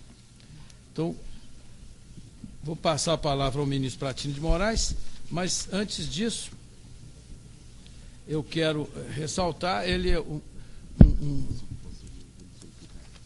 grande líder do setor agropecuário, hoje no setor privado, mas já foi ministro da Indústria e Comércio, com poucos mais de 20 anos de idade, foi depois ministro de Minas e Energia e foi ministro também da Agricultura e do Abastecimento. A sua passagem pelo setor público abrange um largo arco de atividades que bem diz da sua mente polifônica. Então, vou passar a palavra ao ministro Pratini de Moraes. Muito obrigado pela gentileza da sua apresentação. Eu sou apenas um reincidente nessas coisas de governo, mas eu nunca mudei a minha visão de governo. Governo, para mim, é uma entidade, se não atrapalhar, já ajuda. E outra coisa é, desconfie sempre do governo, mesmo que você faça parte dele. Bom, mas nós estamos aqui não é para falar de governança ou de política. Eu anotei alguns dos pontos, não posso comentar todos, não há nem tempo, mas alguns dos pontos me parecem muitíssimo importantes. O Roberto Brant, no início dessa apresentação, dessa sessão, saudou os novos consumidores. Roberto, é isso mesmo, são novos consumidores. Aquele pessoal que se organizou para vender na Suécia, nos Estados Unidos, no Japão, tem que se aprender agora que os grandes clientes do Brasil são os emergentes. Então surgem dois problemas, dois desafios novos que nós não tínhamos, porque o marketing e a logística das nossas exportações para a Alemanha ou para o Japão eram feitos por eles mesmos. Acontece que nós estamos hoje vendendo na China, na Índia, na Rússia. Vendemos carne, por exemplo, em 192 mercados. E nós vendíamos carne enlatada desde a Primeira Guerra Mundial, produzida ali em Barretos ou em Andradina, no Rio Grande do Sul. A primeira exportação de carne industrializada foi feita em 1915, para mandar para as tropas da Europa. Então, mudou o quadro. Nós temos que aprender a vender melhor. Nós somos uma nação de inspiração e cultura colonial que, de repente, tem que competir em mercados e nós não sabemos direito como fazer. Então, continuamos sendo um grande exportador de commodities. Aliás, cada vez mais. Porque cada vez que a gente pretende aumentar o valor agregado da nossa exportação, nós enfrentamos as nossas dificuldades, não tanto de logística, mas sobretudo de marketing. Então, o primeiro desafio que eu quero levantar, além daqueles que foram suscitados antes, que são muito importantes também, é o desafio do marketing. O Brasil ainda não sabe vender. O Brasil, que durante 450 ou 500 anos foi comprado com preços fixados fora, às vezes apenas um espelhinho para dar para os índios, coisas desse tipo. Começou lá com o pau-brasil. Nós temos que aprender a vender. Nós temos que aprender a agregar valor. Eu vou citar um exemplo, é claro, é o extremo. Eu fui ver uma bolsa um dia desses, numa loja aí, na Europa, era uma bolsa da Prada, custava 6.500 euros. E nem era grandona, nem... Era uma bolsa toda cheia de enfeites. Cheia de quê? Enfeites? Não. Cheia de design, de qualidade, de controle de qualidade, de marketing, de merchandising, de Gisele Bündchen tirando fotografia. Essa que eu vi, inclusive, era do lado de uma máquina de colher soja. Foi lá na casa dela, em Horizontina. A família dela é a zona de produção de soja. Então, está lá a Gisele com um retrato, uma bolsa, numa colheitadeira. Devia até distribuir mais aí essas coisas. A Gisele é a única modelo brasileira que declara todos os dias que come carne de manhã e de noite. Porque agora virou uma moda de dizer que não comam carne. Mas voltando ao nosso tema, então, é muito importante a gente olhar os novos mercados do Brasil. Hoje a China é o maior freguês do Brasil, de commodities, evidentemente. O segundo ponto é a preocupação com a sustentabilidade, que não existia, eu diria, aqui no Brasil, seriamente há 5 ou 10 anos atrás. Hoje é uma preocupação. Hoje é uma preocupação porque é a nova forma de protecionismo. O protecionismo, tradicionalmente, eram cotas tarifárias ou cotas de produto ou tarifas de importação. Isso foi regulado lá em 47, eu acho, no GATT, mas depois disso surgiu o protecionismo sanitário. O Brasil tem vaca louca, Santa Catarina tem febre aftosa. Mentira, não tem. Vaca louca não comprovaram aqui, mas puseram na mídia internacional. Isso que é? É a propaganda dos concorrentes. Em vez de fazer propaganda do seu produto, falam mal do produto do país que está ingressando no mercado com muita força. E agora tem um novo protecionismo, é dizer que no Brasil tem febre aftosa, dizer que aqui teve... O primeiro-ministro do Canadá, quando falaram lá na terra dele, teve que pedir fez um pedido de desculpas formais ao governo brasileiro. Como o Al Gore também, naquele prêmio Nobel dele, teve que fazer uma desculpa específica porque inventou que o nosso boi arrotava metano. Ora, se o nosso boi arrota metano, o boi da Índia, que é muito maior numeroso que o nosso, e dos Estados Unidos, também arrota carbono. Por que só fala o boi brasileiro?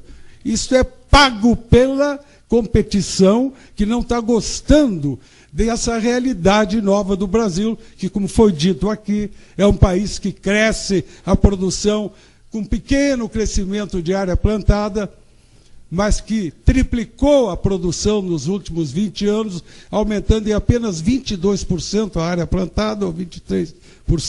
O pessoal não está gostando disso.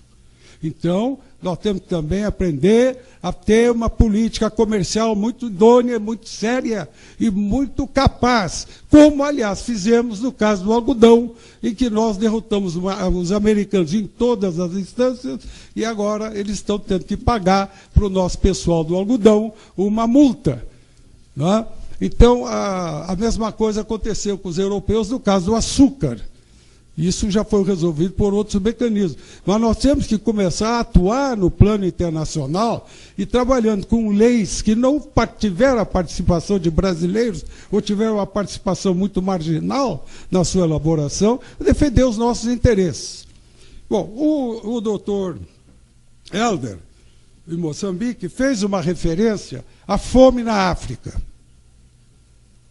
10 milhões de pessoas, incluindo 3 milhões de crianças, é isso. Eu tive algumas vezes visitando países africanos e realmente é chocante. E o que se faz para isso? Eu acho que se faz pouco, tem muitas tentativas, muitos esforços, mas está muito longe. O número de pessoas que passam fome no mundo cresceu nos últimos 10 anos.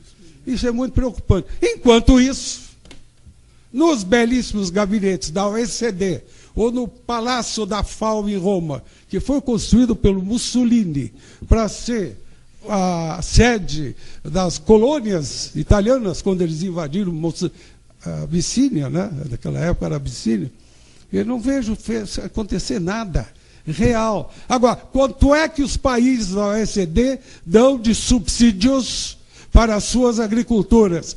Hoje, 1 bilhão 250 milhões de dólares por dia. Imagina se houvesse sinceridade nessas propostas que precisam de recursos para acabar com a fome do mundo, a gente pegasse alguns dias por ano dos subsídios que a OECD dá, os países da OECD dão para as suas agriculturas. Agora está começando a baixar um pouco, porque ficou tão grave a situação que a Europa não consegue mais pagar esses volumes. Os americanos estão contestando agora o que eles estão nos pagando por causa do algodão. Nós temos que acompanhar isso de perto. Política de comércio exterior é toma lá, dá cá. Não dá para ser bonzinho nessas coisas. E outra coisa, cartel no comércio internacional, olha só o que existe. É proibido fazer cartel aqui dentro. Mas as empresas se reunirem para evitar uma competição predatória na exportação é fundamental, como os europeus fazem. A palavra cartel foi inventada quando os alemães começaram a fazer cartel dentro da Alemanha, de produtos químicos. Mas, na verdade, eles faziam cartel para exportar. Então, usaram o modelo para dentro da Alemanha. Então, há uma série de questões que nós precisamos nos preocupar também, porque nós já somos o maior exportador líquido de alimentos. Um dia desse alguém diz, não, são os Estados Unidos, mas subtrai do que os americanos exportam o que eles importam. Mesma coisa na União Europeia. Você exporta queijo francês para a Alemanha e importa queijo da Bélgica, ali do lado, a Kombi entrega no mesmo dia. Isso tudo é contado várias vezes. Então, vamos ter que fazer mais atenção para a necessidade que eu chamo marketing institucional do Brasil e da sua realidade no exterior. Bom, essa questão dos subsídios agrícolas, eu participei e incluímos, inclusive o Pascal Lamy, na época, pediu para a gente atenuar, porque ia ser difícil passar. Um dos objetivos era gradualmente reduzir os subsídios à exportação. Porque esses são os piores subsídios. Nós não temos que nos preocupar com o subsídio que ele dá dentro. Nós damos algum, muito pouquinho, hein?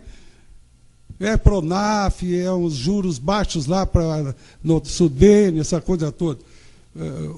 Os países ricos dão mais de $1 bilhão, $1 bilhão e 200 hoje.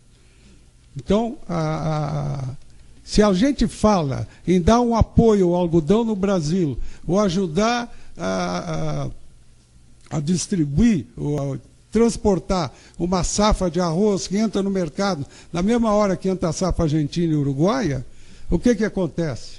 Todo mundo quer reclamar do Brasil.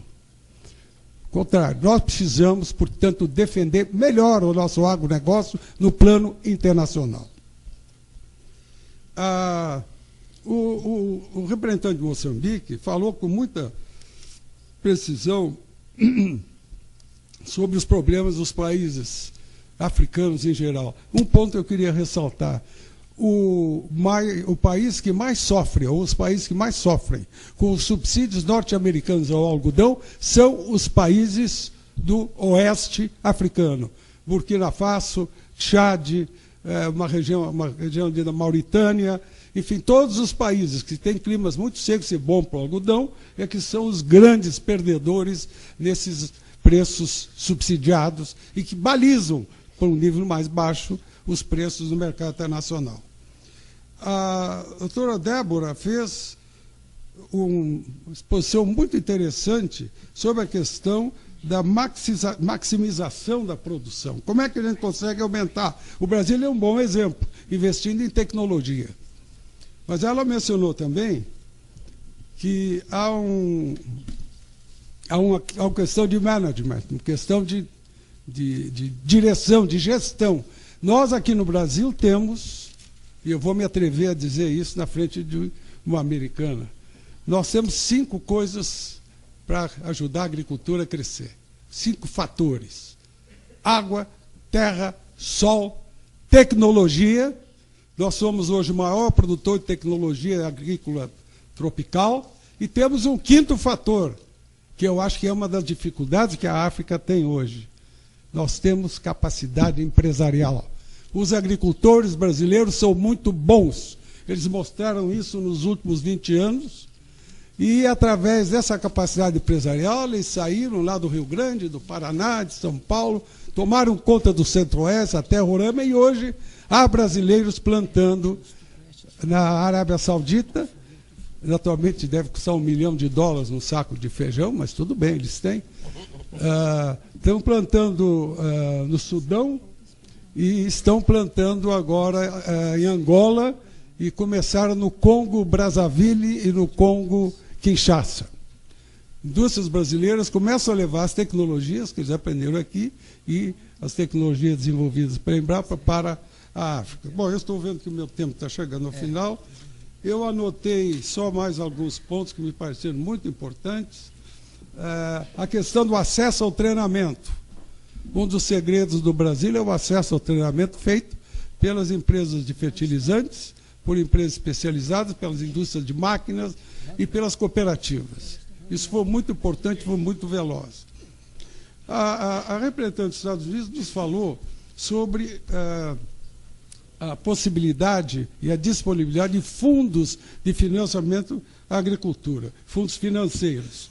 Eu não tenho dúvida que eles podem ter. Ela mencionou o Rabobank, provavelmente é o banco mais ativo no Brasil nessa área, e fez referência a esses fundos financeiros para ajudar a agricultura a crescer.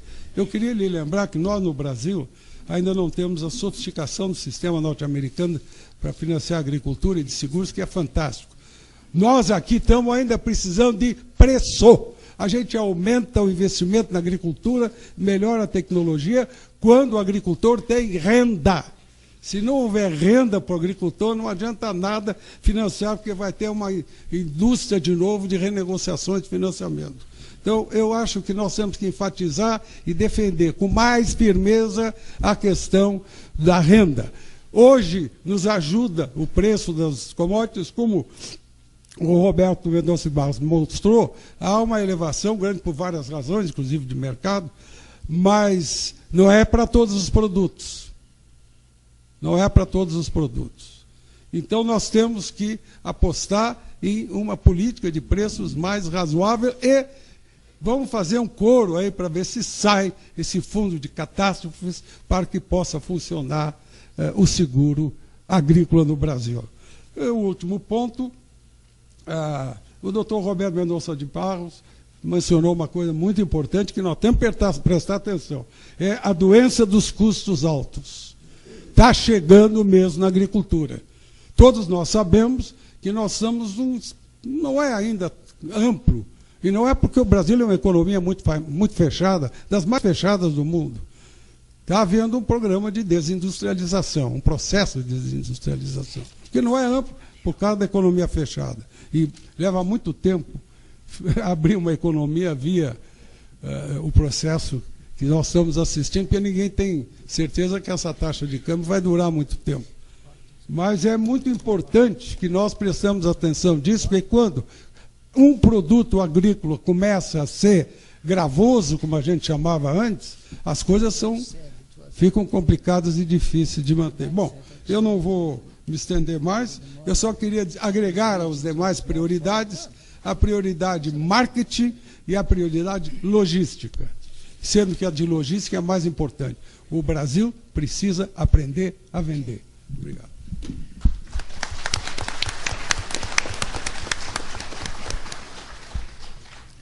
Bem, eu fiz uma provocação imprudente ao auditório e acabou chegando aqui uma torrente de perguntas que vão ultrapassar muito o tempo que nos está concedido para essa finalidade. Então, eu um pouco arbitrariamente, eu selecionei 5 questões, né? Se houver tempo suficiente, a gente acrescenta mais uma.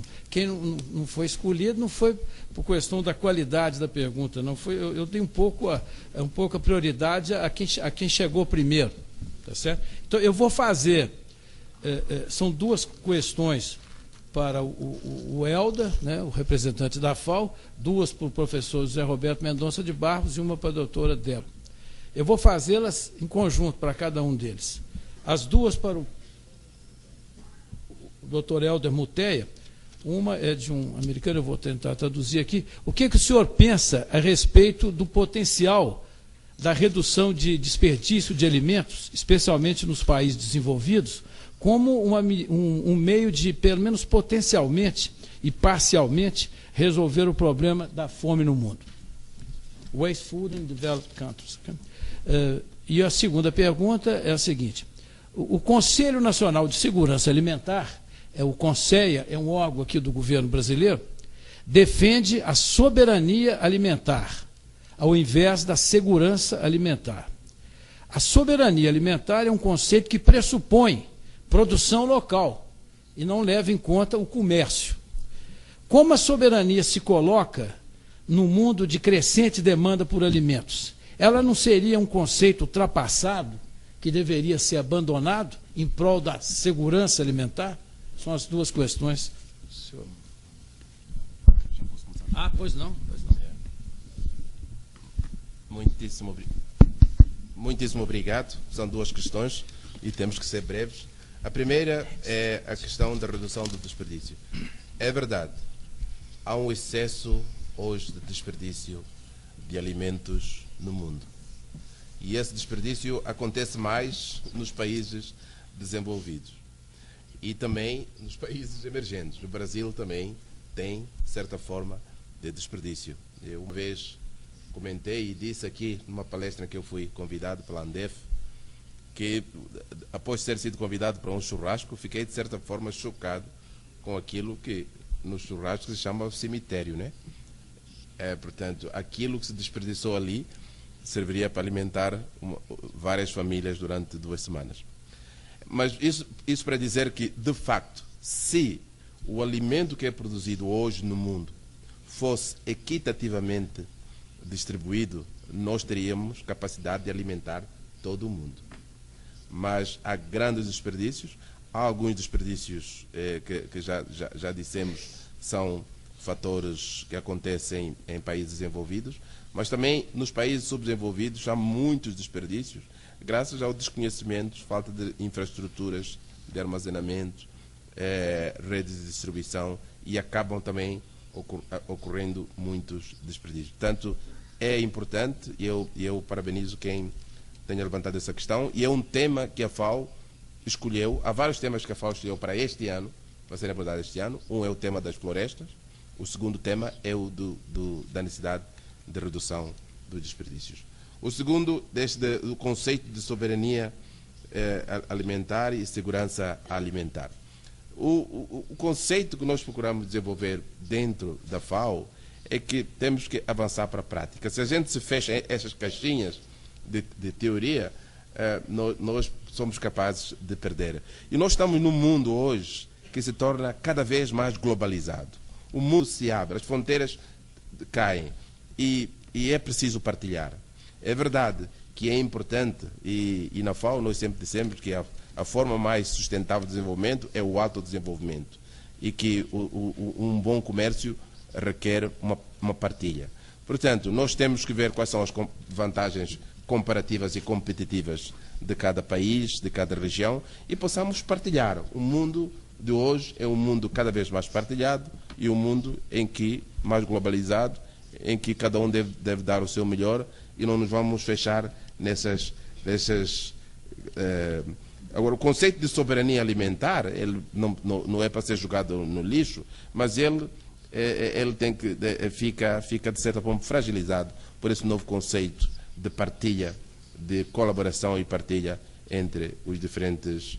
E é por isso que a própria FAO salienta a importância de um comércio forte, sólido e justo no mundo, para que possamos também combater, portanto, a fome e a pobreza. E o Brasil tem grandes responsabilidades nisso. O Brasil lidera muitas áreas de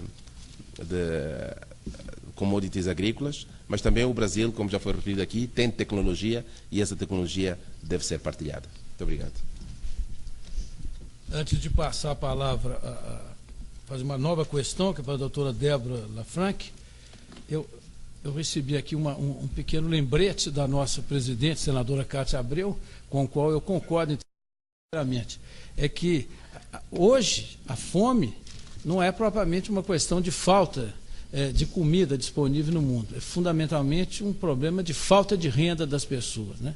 Na medida em que você consegue distribuir melhor a renda e consegue incorporar mais pessoas à vida econômica, né, necessariamente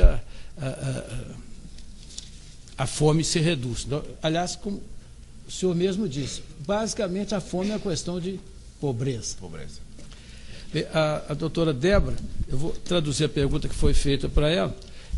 A pergunta é o seguinte: o dinheiro não tem sido, de forma alguma, um empecilho para que se implemente uma agricultura brasileira de baixo carbono.